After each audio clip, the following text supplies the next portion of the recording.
Berpikir secara berlebihan bisa membuat Anda semakin stres dan bahkan menjadi gila. Jika permasalahan pada diri Anda pendam sendiri, kemungkinan besar Anda akan menjadi terpuruk. Gimana cara merubah pikiranmu yang selalu sedih dan galau menjadi semakin ceria? Kamu sangat tepat, disinilah tempatnya. Kami King Stoic akan memberikan motivasi-motivasi penting untuk kalian dengarkan. Maka dari itu amati video ini, dengarkan dan kerjakan. Ayo kita mulai.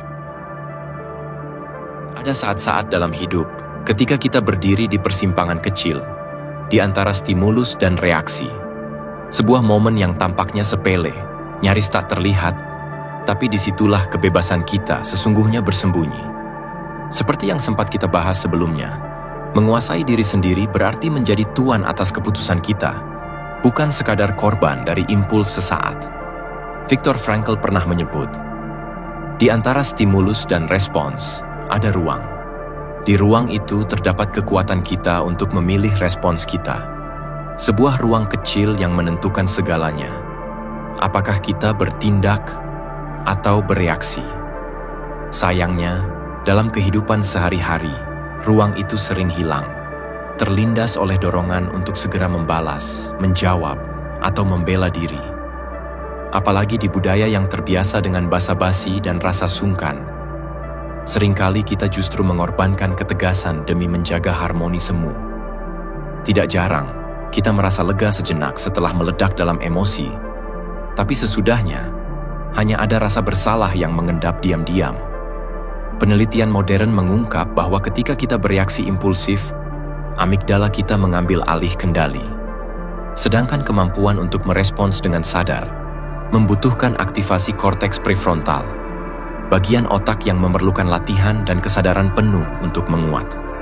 Bukan berarti reaksi spontan selalu buruk. Dalam situasi darurat, bahkan, respons cepat bisa menyelamatkan nyawa. Tapi dalam keseharian, tanpa jeda itu, berapa banyak keputusan yang akhirnya kita sesali? Coba bayangkan, jika dalam setiap konflik kecil, setiap provokasi, setiap kekecewaan, Anda mampu mengambil jeda. Tidak perlu panjang, mungkin hanya 3 detik. Tapi cukup untuk bertanya dalam hati, apa yang benar-benar ingin saya pilih sekarang? Mungkin hidup akan terasa lebih damai.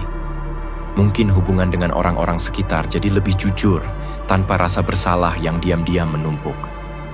Latihan kecil seperti pernapasan dalam sebelum berbicara, atau membiasakan diri menulis refleksi harian, adalah cara sederhana namun kuat untuk memperbesar ruang di antara stimulus dan respons itu. Bukan untuk Poin ketiga, lindungi waktu Anda. Kita sering merasa kehilangan sesuatu, padahal mungkin yang paling diam-diam kita hilangkan setiap hari adalah waktu. Kalau di poin sebelumnya kita membahas bagaimana mengelola respons, kali ini kita bicara tentang sesuatu yang lebih diam, lebih licin, waktu itu sendiri. Seperti yang pernah dikatakan Seneca, kita sering memperlakukan waktu seolah itu gratis, padahal setiap detik yang lewat tidak akan pernah bisa dibeli kembali. Bahkan oleh orang terkaya sekalipun. Mungkin tanpa sadar, kita lebih takut kehilangan uang daripada kehilangan waktu. Padahal uang bisa kembali, waktu tidak. Fenomena ini punya istilahnya sendiri. Present bias. Kecenderungan manusia mengejar kesenangan instan, mengorbankan investasi jangka panjang demi kenikmatan sesaat. Makanya menunda pekerjaan, membiarkan jam-jam kita berlalu untuk hal-hal remeh. Itu bukan karena kita bodoh, tapi karena sistem saraf kita memang menyukai rasa puas yang cepat. Tapi bayangkan, kalau setiap menit hidup harus kita beli dengan uang. Setiap scrolling, setiap basa-basi tak perlu, setiap jam terlambat tanpa alasan, semua ada harganya. Mungkin banyak hal yang segera kita hentikan. Biasanya kita diajari bahwa berkorban untuk komunitas adalah nilai luhur.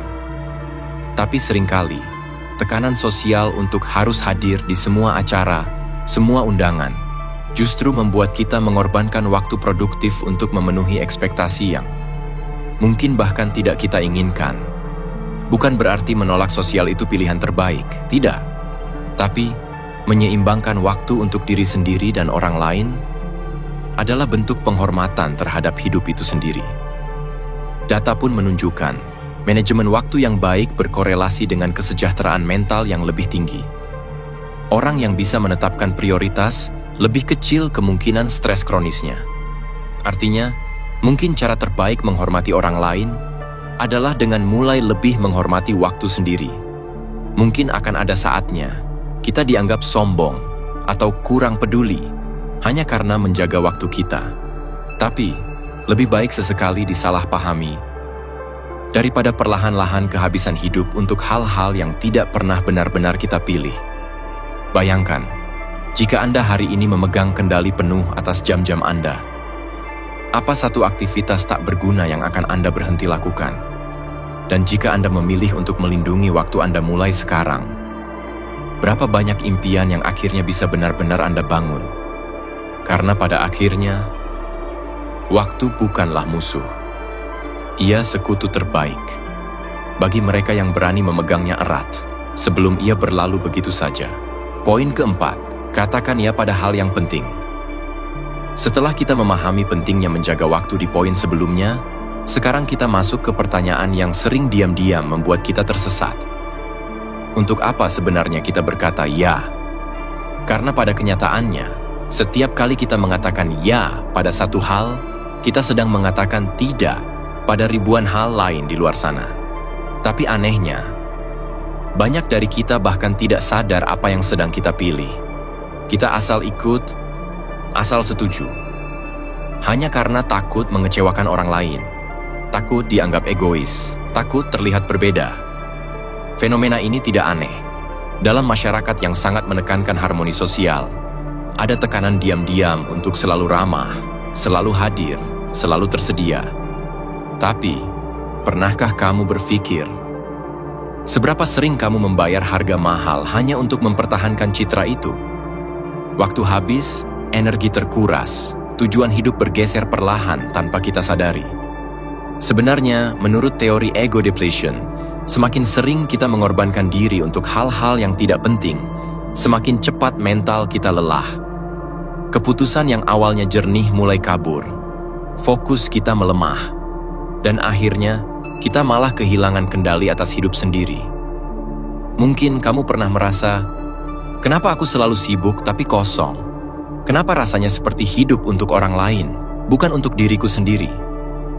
Jawabannya sederhana, tapi tidak mudah. Karena mungkin kita terlalu sering berkata ya pada hal yang seharusnya kita tolak sejak awal. Menariknya, studi juga menemukan bahwa orang yang terlalu sering berusaha menyenangkan orang lain justru lebih rentan mengalami stres, kecemasan, bahkan depresi.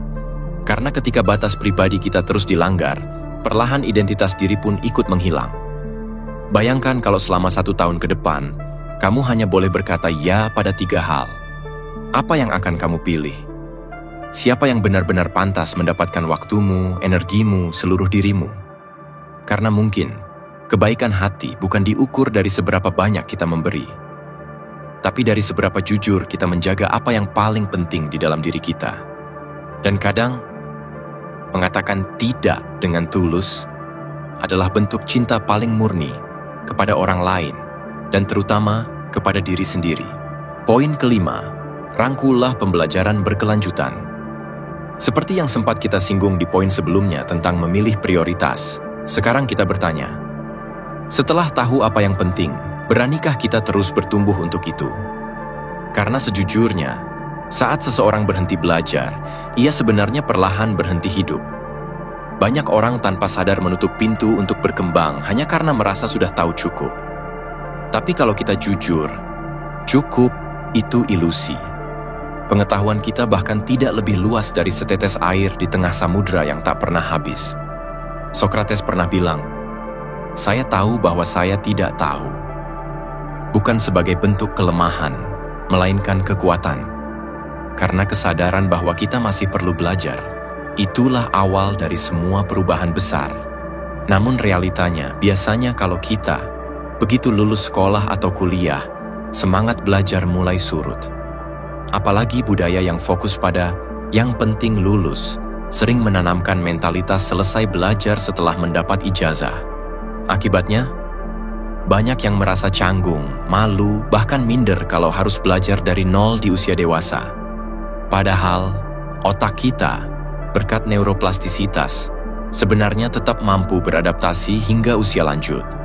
Belajar tidak mengenal kata terlambat. Menariknya, riset membuktikan bahwa orang yang aktif belajar hingga usia tua cenderung memiliki risiko lebih kecil terhadap penyakit degeneratif seperti demensia. Karena otak, sama seperti otot, butuh tantangan agar tetap hidup. Sekarang bayangkan, 5 tahun dari sekarang, kamu memilih untuk belajar satu keahlian baru. Sesuatu yang mungkin hari ini kamu anggap terlalu sulit, terlalu asing. Bagaimana hidupmu berubah? Mungkin kamu lebih percaya diri, lebih mandiri. Mungkin ada pintu-pintu peluang yang terbuka yang bahkan hari ini belum pernah kamu bayangkan. Tentu saja, tidak mudah. Rasa takut gagal, malu, minder, semua itu manusiawi. Tapi jika kita hanya membiarkan rasa takut mengarahkan jalan, kita mungkin akan menghabiskan hidup di tempat yang sama. Tidak pernah melangkah lebih jauh. Maka kalau hari ini ada sesuatu yang terus terlintas di kepalamu untuk dipelajari, mungkin itu bukan sekadar keinginan kosong. Bisa jadi itu panggilan sunyi dari potensi terbaikmu.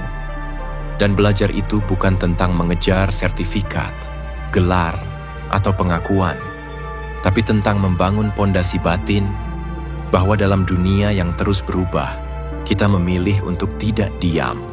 Poin ke-6, latih seni refleksi.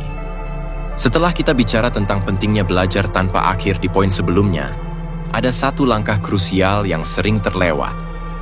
Merenung, bukan sekadar mengingat, tapi benar-benar menatap diri sendiri. Lucunya, sebagian besar dari kita lebih berani menghadapi dunia luar ketimbang menghadapi isi kepala kita sendiri. Padahal, seperti kata Kierkegaard, ketakutan terbesar manusia bukan pada dunia, tapi pada apa yang mungkin ia temukan di dalam dirinya. Refleksi itu seperti cermin yang tidak memihak. Kadang memperlihatkan kita dalam cahaya terbaik, kadang membongkar sisi gelap yang berdebu. Itulah sebabnya banyak orang takut melakukannya. Karena mereka tahu, ada bagian dari diri mereka yang mungkin lebih nyaman disembunyikan. Seperti yang biasanya terjadi, kalau kita terlalu sibuk dengan rutinitas, kadang merasa merenung itu buang-buang waktu. Tapi justru disitulah bahaya sebenarnya. Bergerak terus tanpa sadar kemana, tanpa bertanya, apakah jalan ini milik saya atau hanya ikut arus? Refleksi yang sehat tidak harus lama, cukup 5 menit sehari. Bahkan, menurut penelitian, journaling cepat, hanya menulis 2-3 kalimat tentang satu emosi utama hari itu, sudah bisa meningkatkan kesadaran diri dan menurunkan stres. Itu bukan teori kosong, itu hasil dari pengamatan dunia nyata. Sekarang, bayangkan, kamu duduk sendirian, tanpa gawai, tanpa distraksi. Hanya ada suara napasmu sendiri dan satu pertanyaan. Apakah aku hidup setia pada nilai yang kupercayai atau sekadar menjalani hari? Jawaban yang muncul mungkin mengejutkan, mungkin menyakitkan, atau mungkin membebaskan. Tentu, ada risikonya. Refleksi yang terlalu dalam bisa menjerumuskan kita dalam pusaran overthinking. Itu sebabnya refleksi harus ditemani dengan aksi. Setelah bertanya, langkah berikutnya adalah bergerak. Tidak harus besar, cukup satu perubahan kecil yang konkret. Ada yang bilang, terlalu banyak merenung itu lamban. Bisa jadi. Tapi bergerak tanpa arah jauh lebih berbahaya. Maka pertanyaannya sederhana. Lebih baik kamu lambat tapi sadar, atau cepat tapi tersesat? Kalau hari ini kamu bisa berhenti sejenak dan berani menatap ke dalam, kamu sudah setengah jalan menuju perubahan. Sisanya, tinggal satu langkah kecil yang berani untuk bertindak. Poin ke-7, mencari tantangan. Kalau di poin sebelumnya kita membahas pentingnya bercermin lewat refleksi, maka ada satu langkah berikutnya yang tak kalah penting, yaitu berani keluar dari cermin itu dan melangkah ke dunia nyata. Dunia yang penuh tantangan. tantangan seringkali datang tanpa permisi. Tapi anehnya, kita diajarkan untuk menghindarinya. Seolah kenyamanan adalah tanda bahwa semuanya berjalan baik. Tapi, benarkah? Apakah benar hidup tanpa gelombang itu tanda kita berlayar ke arah yang tepat? Atau jangan-jangan kita sebenarnya hanya terjebak di dermaga, terlalu takut untuk mengangkat sauh? Nietzsche pernah berkata, "Apa yang tidak membunuhku membuatku lebih kuat." Tapi di dunia hari ini, banyak orang ingin kuat, tanpa pernah mau terluka. Ironi yang terasa konyol, tapi nyata. Kalau biasanya kita memilih jalan pintas, mencari zona nyaman, itu bukan sepenuhnya salah. Otak manusia memang didesain untuk lebih sensitif terhadap ancaman ketimbang peluang.